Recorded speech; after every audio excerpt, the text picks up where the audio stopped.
Welcome to McPlum, simple solutions served daily. You need the Spotify desktop app and a prepared image.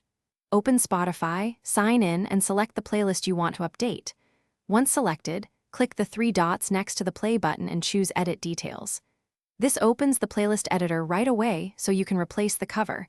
Make sure you're in the desktop app because mobile often won't let you upload. Start the upload step now. Don't switch devices. Stay in the app to keep changes immediate and edit. You'll see the cover image area in the editor. Click it to choose a file from your computer. Once chosen, Spotify shows a crop or reposition tool. Use it to center the focal point.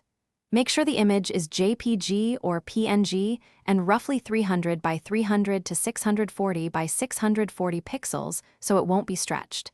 This preserves detail on different devices. After adjusting, confirm the crop, because that's what Spotify will display across apps and shared links, ensuring consistent presentation. Once you're happy with the look, click Save to apply the change. You should see the new cover immediately. If not, wait a minute and refresh the playlist or restart the app so it syncs across devices. If the image doesn't update, try re-uploading a slightly different file, clear Spotify's cache, or log out and back in. These steps fix most sync or caching issues. If problems persist, confirm the file format and size, then repeat the upload. Thanks for watching. Stay juicy and subscribe.